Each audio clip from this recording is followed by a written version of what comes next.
Los grandes logros e innovaciones de los maestros italianos del Renacimiento produjeron una profunda impresión en las gentes más al norte de los Alpes. Todo el que se interesó por el renacer de la cultura llegó a acostumbrarse a dirigir la mirada hacia Italia, donde se habían descubierto los tesoros de la antigüedad clásica. Sabemos muy bien que el arte no puede hablarse del progreso en el sentido en el que hablamos respecto al conocimiento científico. Una obra de arte gótica puede ser tan grande como otra del Renacimiento. Sin embargo, tal vez sea comprensible que las gentes de aquella época que estuvieron en contacto con las obras maestras meridionales, su propio arte, les pareciera de pronto trasnochado y pasado de moda. Hubo tres aportaciones tangibles de los maestros italianos que tomaron como norma: el descubrimiento de la perspectiva matemática, el conocimiento de la anatomía científica y con él el de la perfección del cuerpo humano y la exhumación de las formas clásicas en arquitectura, que parecieron en aquella época significar lo más bello y elevado. Hoy, aquí en Crónica Lunares, hablaremos de la parte de Alemania y los Países Bajos en la primera mitad del siglo XVI, como lo habíamos prometido la semana pasada. Quiero mandarles un abrazo muy caluroso, muy fuerte a la gente que nos escucha allá en Alemania y toda esa zona de los Países Bajos, Bélgica, Dinamarca, Holanda y pues demás, los países que están por ahí cerquita. Y es una forma de hablar del arte, del destacamiento que hubo en esa zona en los siglos posteriores. Esto es Crónicas Lunares, como les decía. Hoy es viernes 29 de octubre, Veneris Dies, 29 de octubre. Y pues sin más ni más, esto es Historia del Arte, contada por Irving Sun. Y pues comenzamos. Cierra los ojos, cierra los ojos, cierra los ojos, cierra los ojos. Si escuchas que alguien se acerca, no temas. Todo estará bien.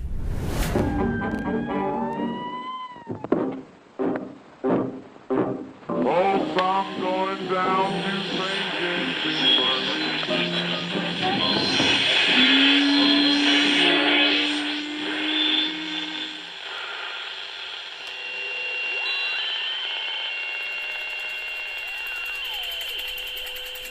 Estás escuchando Crónica Lunares, el lugar donde entra por tus oídos.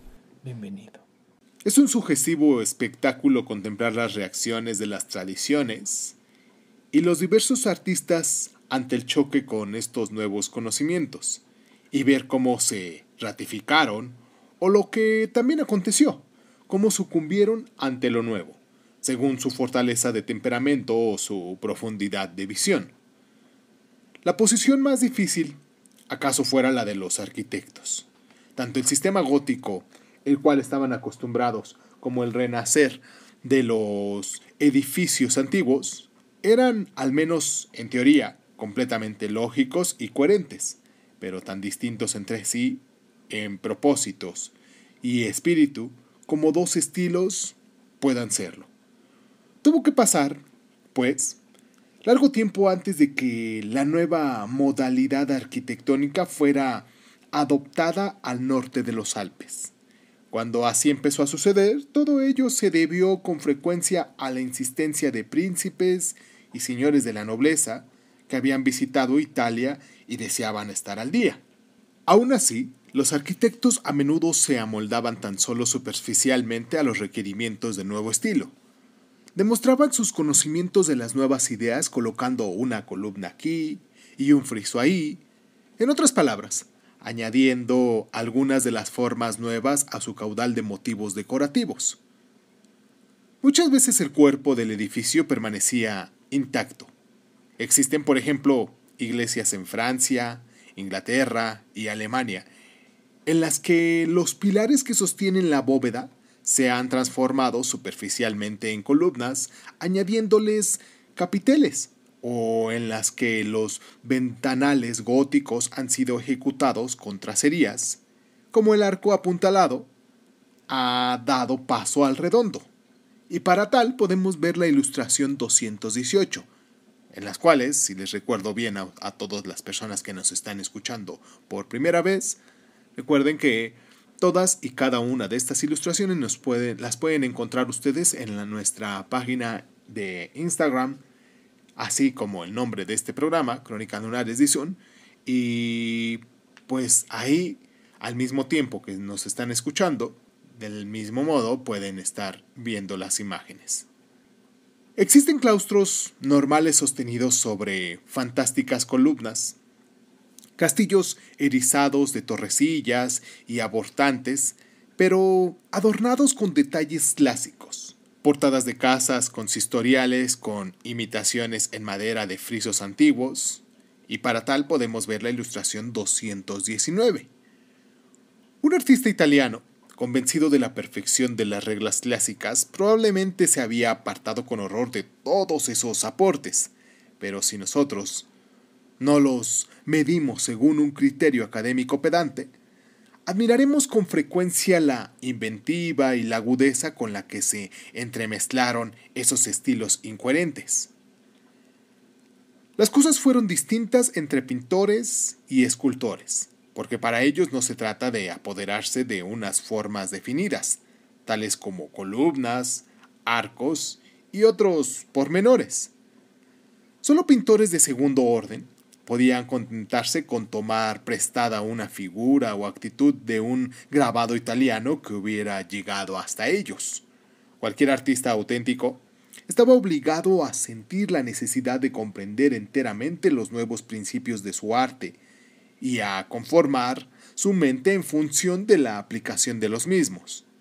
Este decisivo proceso se puede estudiar en la obra del más grande de los artistas alemanes, Alberto Durero, quien a lo largo de su vida tuvo plena conciencia de su papel vital para el futuro del arte.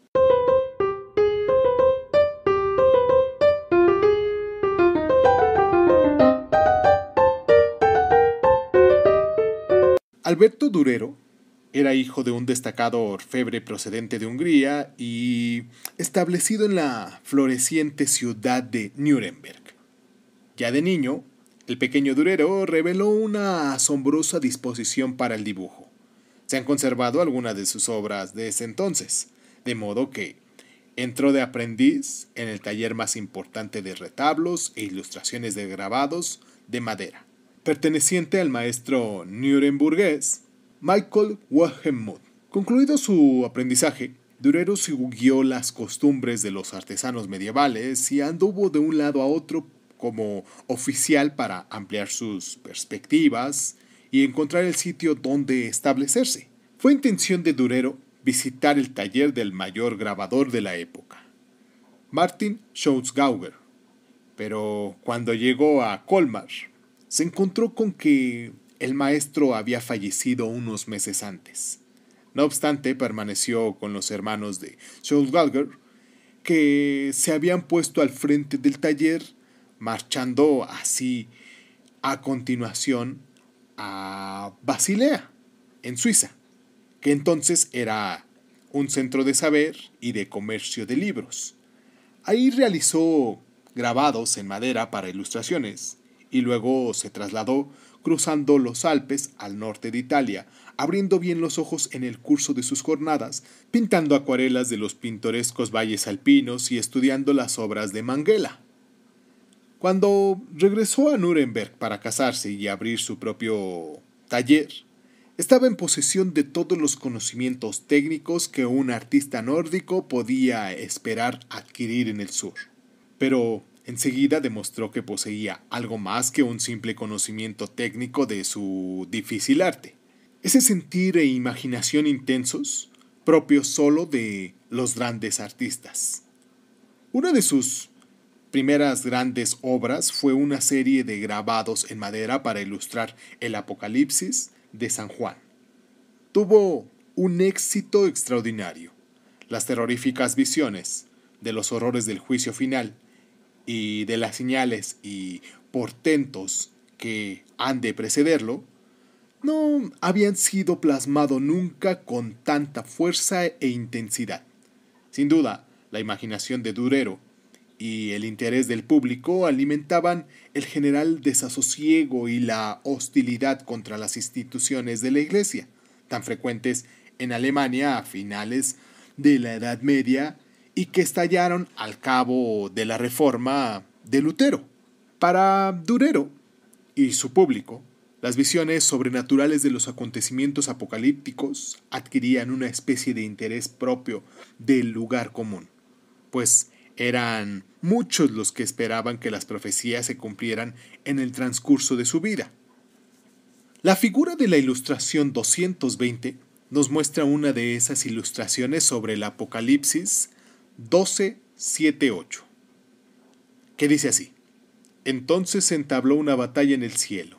Miguel Ángel y sus ángeles combatieron con el dragón. También el dragón y sus ángeles combatieron, pero no prevalecieron y no hubo ya en el cielo lugar para ellos.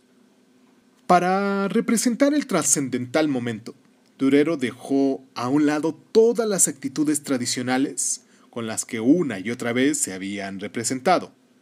Como espectáculo fácil y elegante, la lucha del héroe celeste contra su mortal enemigo. El San Miguel de Durero no afecta ninguna postura. Está entregado a la lucha, emplea ambas manos en su supremo esfuerzo por hundir su gran lanza en el cuello del dragón y su poderoso ademán domina toda la escena. En torno a él están sus huestes, otros ángeles bélicos combatiendo con arcos y espadas contra los diabólicos monstruos, cuya fantástica apariencia desafía toda la descripción. Bajo este campo de batalla celestial hay un paisaje sereno y reposado con la famosa firma de Durero. Pero, aunque Durero demostró ser un maestro en lo fantástico y visionario, un verdadero heredero de aquellos artistas góticos que crearon los pórticos de las grandes catedrales, no quedó contento con su realización. Sus estudios y apuntes revelan que igualmente era su propósito contemplar la belleza de la naturaleza y copiarlo con tanto ahínco y felicidad como cualquier artista nórdico, desde que Jan van Eyck les mostró que su tarea consistía en reflejar la naturaleza. Algunos de estos estudios de Durero se han hecho famosos. Por ejemplo, su liebre, en la ilustración, regresémonos al principio de nuestras ilustraciones, en la ilustración número 9, oso acuarela de unas matas de hierba en la ilustración 221. Parece que Durero se esforzó en conseguir esa perfecta maestría de la imitación de la realidad, no tanto como fin en sí, sino más bien como medio para ofrecer una visión verista de los temas sagrados que tuvo que representar en sus cuadros, estampas y también sus grabados. La misma paciencia que le permitió realizar esos apuntes hizo de él el grabador nato, incansable en añadir pormenor sobre pormenor hasta construir un pequeño mundo verdadero en el espacio de su lámina de cobre. En su Natividad, y para tal podemos ver la ilustración 222, realizada en el año 1504, esto más o menos hacia la época en la que Miguel Ángel asombraba a los florentinos exhibiendo su conocimiento del cuerpo humano, Durero retomó el tema de Schongauer, con la ilustración 185, que había representado en su delicioso grabado, aprovechando ya la ocasión para representar las toscas paredes del arruinado establo con especial fervor. Se diría a primera vista que este fue el tema principal para Durero. El viejo corral de una granja con su argamasa hendida y los ladrillos sueltos, su pared rota por la que sobresalen los árboles, sus maderas destartaladas haciendo las veces de tejado y en las cuales anidan pájaros, está concebido y expresado con tanto sosiego y contemplativa paciencia que advertimos cuánto debió de complacerle al artista la idea del pintoresco y viejo edificio. Comparadas con él, las figuras pequeñas parecen casi insignificantes. María, que ha buscado cobijo en el viejo cobertizo, está arrodillada ante Cristo Niño, y José anda atareado sacando agua del pozo y vertiéndola con cuidado en un estrecho recipiente. Hay que mirar con atención para descubrir, en el fondo, a uno de los pastores que vienen a adorar, y casi se necesita una lente de aumento para ver en el cielo al ángel tradicional que anuncia las gozosas nuevas del mundo. Sin embargo, nadie podía colegir seriamente que Durero no tratara más que de ostentar su destreza en la representación de unas viejas paredes agrietadas. Esta granja vieja y en desuso, con sus humildes visitantes, encierra tal atmósfera de paz idílica, que nos lleva a considerar el milagro de la Natividad con la misma devota meditación con que fue realizado el grabado.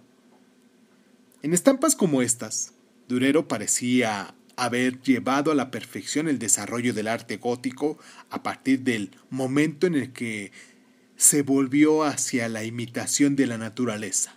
Pero, al propio tiempo, su espíritu forcejeaba con las nuevas orientaciones dadas al arte por los artistas italianos. Una de ellas, que el arte gótico casi había excluido, se adelantó al primer plano: la representación del cuerpo humano según aquella belleza ideal establecida por el arte clásico. En este punto, Durero descubrió enseguida que cualquier mera imitación de la naturaleza visible, aunque estuviera hecha tan solícita y devotamente como las figuras de Adán y de Eva de Van Eyck en nuestra ilustración 156, nunca sería suficiente para producir la inaprensible calidad de la belleza que distinguía a las obras de arte meridionales. Rafael, al enfrentarse con este problema, aludió a una cierta idea de lo bello que había hallado en su propia mente, la idea que había asimilado durante años del estudio de la escultura clásica y de los modelos bien conformados. Para Durero, no era esta una proposición sencilla. No solo sus ocasiones de estudio fueron menos amplias, sino que carecía de una sólida tradición o un seguro instinto que lo guiara en tales cuestiones. Así, tuvo que buscar una fórmula digna de confianza, es decir, una regla adecuada que le explicara cómo lograr la belleza en la forma humana, y creyó hallarla en las enseñanzas de los textos de arte clásico acerca de las proporciones del cuerpo humano. Sus expresiones y mediciones eran tanto obscuras, pero Durero no se aminaló ante tales inconvenientes. Intentó, como él mismo dijo, dar la vaga práctica de sus antepasados, que crearon obras vigorosas sin un conocimiento claro de las reglas del arte. Unos cimientos sólidos y transmitibles. Resulta conmovedor observar a Durero tanteando diversas normas de proposición, verlo distorsionar deliberadamente la forma humana, dibujando cuerpos alargados y ensanchados con objetos de descubrir el equilibrio y la armonía perfectos. Entre los primeros resultados de sus estudios, en los que se ocupó durante todo el transcurso de su vida, se encuentra el grabado de Adán y Eva. En él aplicó a los personajes todas sus nuevas ideas de belleza y armonía, y firmó orgullosamente la obra con su nombre y apellidos en latín: Albertus Durer Norticus Faciebat, 1504. Alberto Durero de Nuremberg hizo este grabado en 1504, y para tal podemos ver la ilustración 223.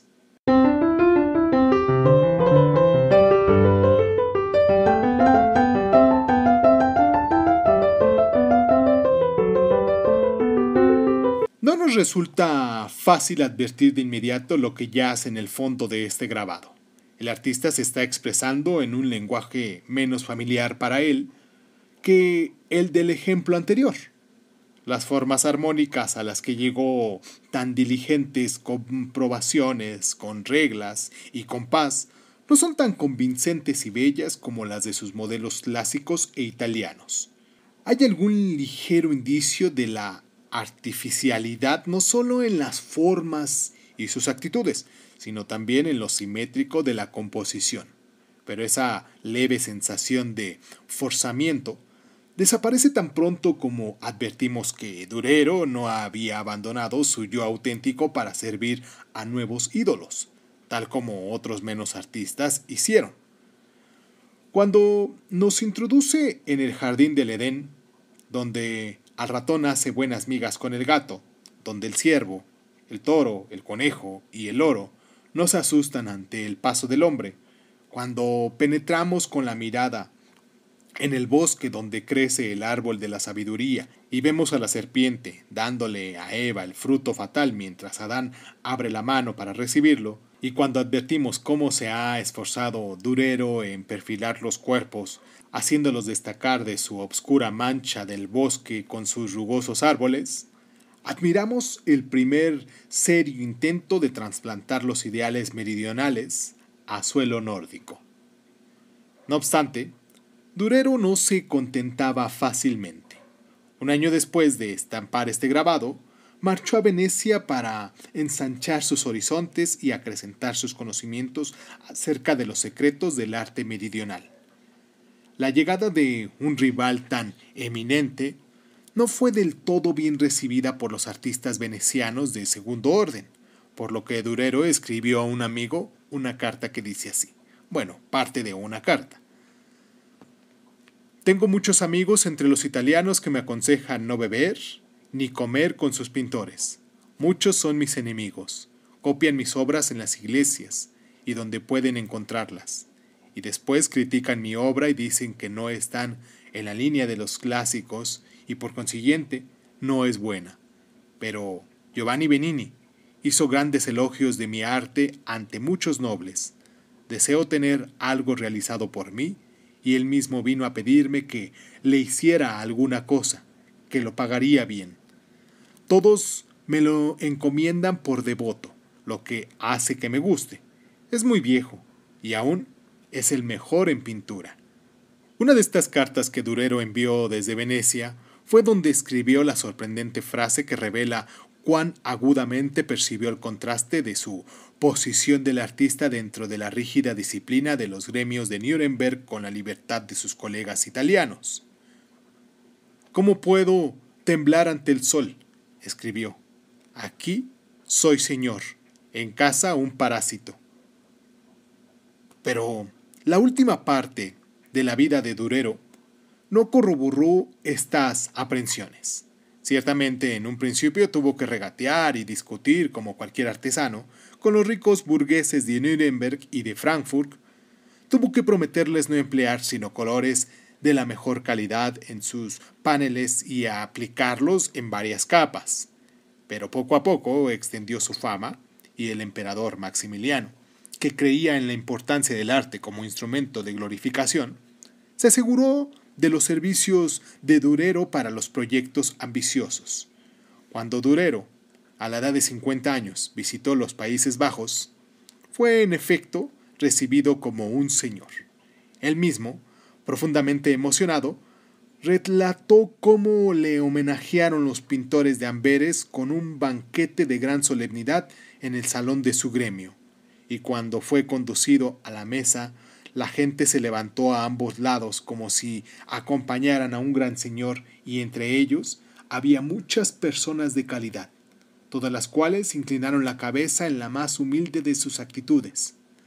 Hasta en los países del norte los grandes artistas eliminaron el esnovismo que habían hecho que se despreciaran a los hombres que trabajaban con sus manos.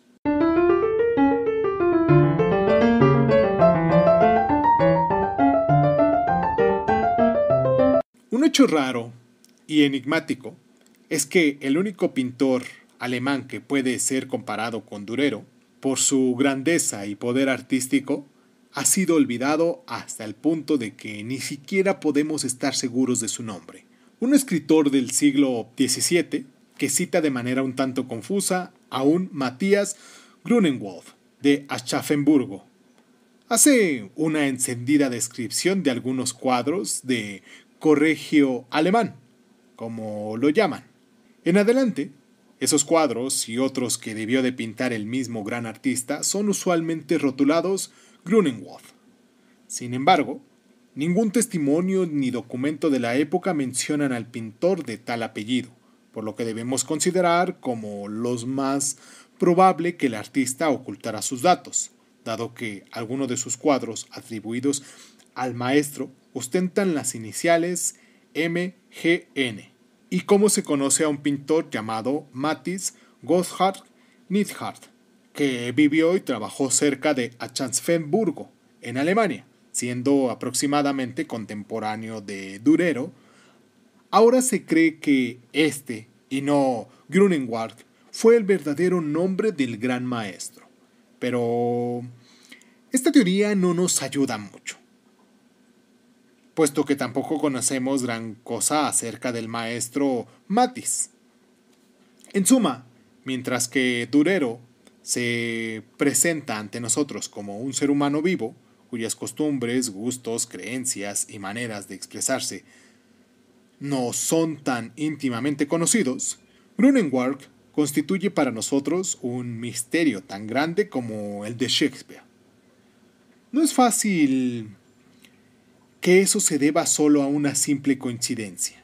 La razón de que sepamos mucho acerca de Durero reside precisamente en que se consideró a sí mismo un innovador del arte de su país. Reflexionó sobre lo que realizaba y sobre sus motivos, tomó notas de sus viajes e indagaciones y escribió libros para adoctrinar a su propia generación. No hay indicio alguno de que el pintor de las obras maestras, Grunewald, tuviera esa idea de sí mismo. Antes, al contrario, las obras que poseemos de él son retablos de tipo tradicional en iglesias más o menos importantes de provincias, incluidos un gran número de laterales para un gran altar en la localidad alsaciana de Isenheim, el llamado altar de Isenheim. Sus obras no proporcionan ninguna indicación de que él se esforzase como Durero en llegar a ser algo distinto de un simple artesano, ni que se sintiera embarazado por las tradiciones establecidas respecto al arte religioso, tanto como se había desarrollado en la última época del arte gótico. Aunque no deja de estar familiarizado con algunos de los grandes descubrimientos del arte italiano, tan solo hizo uso de ellos en la medida en que se acomodaban a sus ideas acerca de lo que debía crear en arte. Su criterio era firme al respecto. Para él, el arte no consistía en la indagación de las leyes ocultas de la belleza, pues su única finalidad era la de todo el arte religioso del medievo: proporcionar un sermón gráfico proclamando las sacrosantas verdades tal como las enseñaba la Iglesia. La tabla central del altar de Isenheim, en la ilustración 224, revela que sacrificó de buen grado cualquier consideración de otra índole a esa finalidad preponderante. En esta representación cruel y austera de Cristo crucificado, no hay ni rastro del concepto de belleza y profesado por los artistas italianos. Al modo de un predicador en Semana Santa, Grunewald no prescindió de nada para familiarizar al público con los horrores de esta escena de sufrimiento. El cuerpo moribundo de Cristo se ve contorsionado por la tortura de la cruz, las púas de los flagelos perduran en las heridas ulceradas que cubren toda la figura, la oscura sangre coagulada contrasta fuertemente con el verde exagüe del cuerpo. Por sus rasgos y el ademán impresionante de sus manos, Cristo nos habla de la significación de su calvario. Su dolor se refleja en el grupo tradicional compuesto por María, con el vestido de la viudez, desmayándose ante los brazos de San Juan Evangelista, a cuyo cuidado la había encomendado Cristo, y a la figura más reducido de María Magdalena, con su tarro de ungüento, retorciéndose las manos de dolor. Al otro lado de la cruz está la recia figura de San Juan Bautista, con el antiguo símbolo del Cordero llevando la cruz y derramando su sangre en el cádiz de la Sagrada Comunión. Con ademán vigoroso e imperativo, San Juan señala a Cristo y sobre él están escritas las palabras que pronuncia, según el Evangelio de San Juan 3:30. Es preciso que él crezca y que yo disminuya. Y no hay duda de que el artista quiso hacer que quien contemplase el altar meditara acerca de esas palabras, fuertemente destacadas mediante el ademán de la mano de San Juan Bautista. Quizás deseara incluso hacernos ver cómo es preciso que Cristo crezca y nosotros disminuyamos. Pues en este cuadro, en el que la realidad parece haber sido expresada con todo su horror sin paliativos, hay un rasgo irreal y fantástico. Las figuras difieren sobremanera en tamaño. No tenemos más que comparar las manos de María Magdalena, postrada bajo la luz, con las de Cristo, para advertir claramente la notable diferencia que existe entre las dimensiones de unas y otras. Resulta evidente que en esos aspectos Grünewald rechazó las normas de arte tal como se desarrolló a partir del Renacimiento, volviendo deliberadamente a los principios de los pintores primitivos y medievales, que alternaban el tamaño de sus figuras de acuerdo con la importancia que tuvieran dentro del cuadro. Del mismo modo que sacrificó la belleza agradable en aras del mensaje espiritual del altar, desdeñó también las nuevas exigencias de la corrección de las proporciones, toda vez que ello le ayudaba a expresar la verdad mística de las palabras de San Juan. La obra de Grünewald nos recuerda así, una vez más, que un artista puede ser extraordinario sin ser progresista, porque su grandeza del arte no estriba en nuevos descubrimientos. Que Grünewald estaba familiarizado con estos últimos lo demuestra claramente cuando necesita servirse de ellos para expresar lo que desea. Y del mismo modo que empleó un pincel para representar el cuerpo suplicado y muerto de Cristo, lo emplearía también en otra tabla para expresar su transfiguración al resucitar en una aparición sobrenatural bañado de luz divina. Y para lo tal, podemos ver la ilustración 222. Es difícil describir este cuadro porque, como otras veces, hay mucho en él que depende del color. Pero como si Cristo emergiese del sepulcro, dejando un rasgo de luz radiante, reflejando la mortaja con que se le había cubierto el cuerpo con rayos luminosos del halo, existe un profundo contraste entre la elevación de Cristo que flota sobre la escena y los ademanes de desesperación de los soldados en tierra, deslumbrados y anonadados por la súbita aparición de la luz. Percibimos la violencia del choque por el modo de retorcerse dentro de las armaduras. Como no podemos calcular la distancia entre el primero y el último plano, los dos soldados de atrás del sepulcro parecen muñecos caídos, y sus formas contorsionadas solo sirven para dar relieve a la majestuosidad serena del cuerpo transfigurado de Cristo.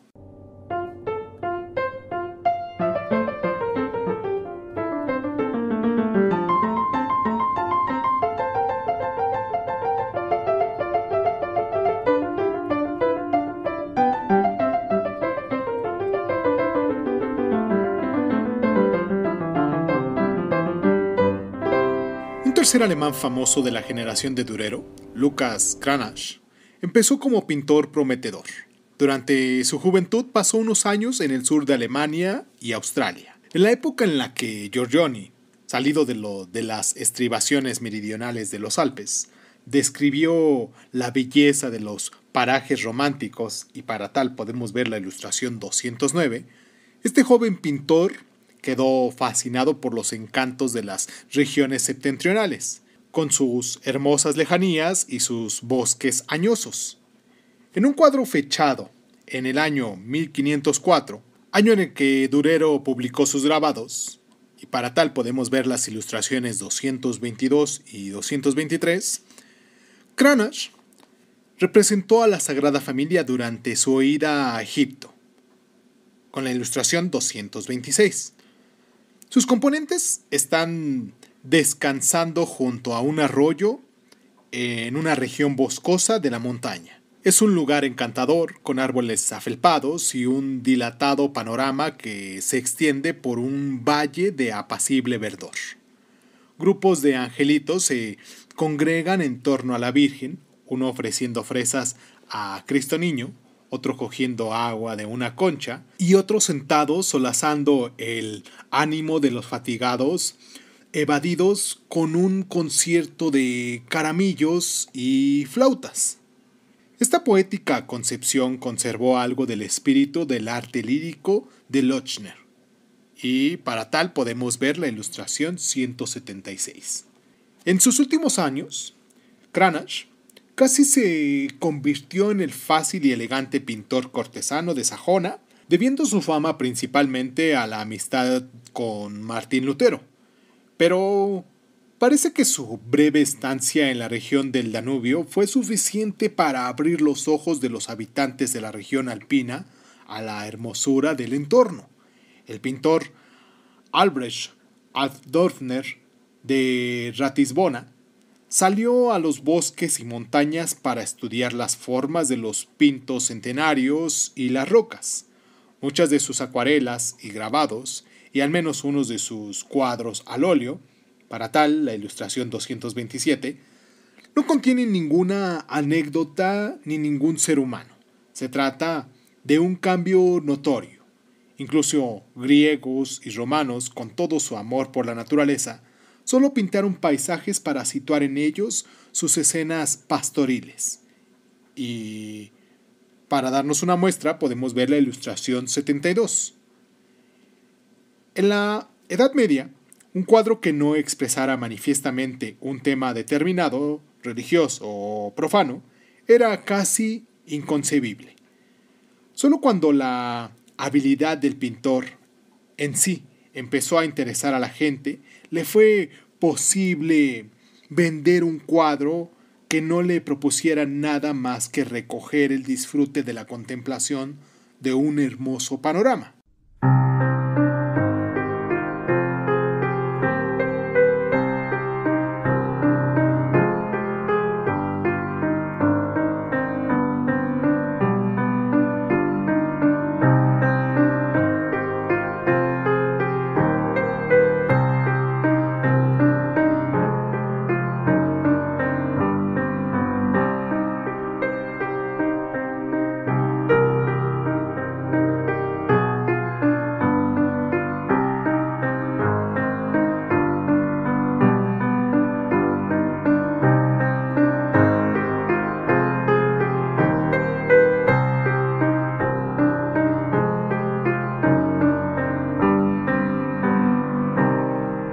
Los Países Bajos, en la gran época de las primeras décadas del siglo XVI, no produjeron tantos artistas sobresalientes como en el siglo XV, cuando maestros como Jan van Eyck, Roger van der Weyden y Hugo van der Goes eran famosos en toda Europa. Aquellos artistas que al cabo se esforzaron en asimilar las nuevas enseñanzas de Durero en Alemania, se encontraban a menudo entre su fidelidad a los viejos métodos y su amor por lo nuevo. La ilustración 228 muestra un ejemplo representativo de ello debido al pintor Jan Gosaert, llamado Mabuse. Según la leyenda, San Lucas Evangelista fue pintor de oficio, y así aparece representado retratando a la Virgen con el niño. La forma en que Mabuse pintó las figuras está completamente de acuerdo con las tradiciones de Jan van Eyck y sus continuadores, pero su entorno es distinto por completo. Se diría que el pintor quiso demostrar su conocimiento a las aportaciones italianas, su dominio a la perspectiva científica, su familiaridad con la arquitectura clásica y su maestría con luces y sombras. El resultado es una obra que encierra, sin duda, mucho encanto, pero a la que le falta la sencilla armonía de sus modelos tanto nórdicos como italianos. Sorprende que San Lucas no encontrara lugar más apropiado para retratar a la Virgen que este ostentoso palacio cortesano. Resulta así que los más grandes pintores holandeses de la época se encuentran entre aquellos que, como Grunewald en Alemania, supusieron a ser arrastrados por el nuevo movimiento procedente del sur. En la ciudad holandesa de Otteringenbosch vivió uno de esos pintores, Hieronymus Bosch, llamado El Bosco, sobre quien se sabe muy poco. Ignoramos la edad que tenía cuando murió en 1516, pero debía de rondar los 50 años porque, al menos en 1488, estaba establecido como maestro. Al igual que Grunewald, El Bosco demostró que los métodos de la pintura que habían evolucionado en el sentido de representar la realidad de manera más verosímil, podía volverse al revés, es decir, ofrecernos un reflejo de las cosas que nadie ha visto jamás. El Bosco se hizo famoso por sus representaciones del infierno y sus moradores. ¿Acaso no sea casual que, acabado el siglo, el melancólico rey Felipe II de España sintiera predilección por este artista al que tanto le preocupaba la maldad humana? Las ilustraciones 229 y 230 muestran una de las alas de un retablo del tríptico que compró y se encuentra en España. A la izquierda se ve el mal invadiendo el mundo. Tras la creación de Eva sigue la tentación de Adán y el momento en el que ambos son expulsados del paraíso, mientras en lo alto del cielo vemos la caída de los ángeles rebeldes que están siendo arrojados a la corte celestial cual enjambre de repulsivos insectos. En otro panel nos muestra una visión del infierno. Se amontonan horror sobre horror, llamas y tormentos y toda suerte de demonios, medio bestias, medio hombres y medio máquinas que castigan y atormentan las almas de los pecadores por toda la eternidad. Por primera, y acaso por única vez, un artista consiguió dar forma concreta y tangible a los temores que obsesionaron al hombre medieval. Quizás este logro fuera posible solo en ese instante, cuando las viejas ideas aún estaban en vigor, pero el espíritu moderno había proporcionado al artista métodos para la representación de lo que veía. El Bosco pudiera haber escrito sobre uno de sus cuadros del infierno lo que Jan Bierk en la apacible escena de las nupcias de los Andorfini.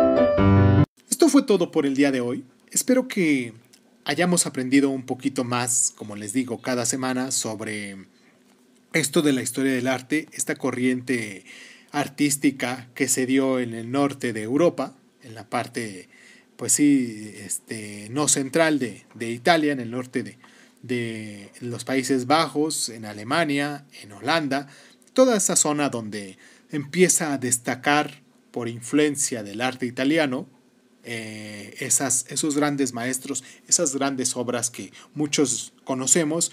Y recordemos que la próxima semana hablaremos de Europa también, de la segunda mitad del siglo XVI. Ahora fue la parte norte de Europa en la primera mitad del siglo XVI y ahora nos basaremos en toda Europa en la segunda mitad de ese mismo siglo.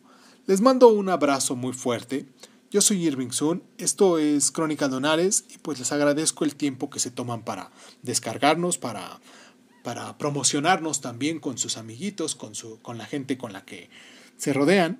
Y pues nada, les agradezco mucho, mucho, mucho, mucho, mucho por estar.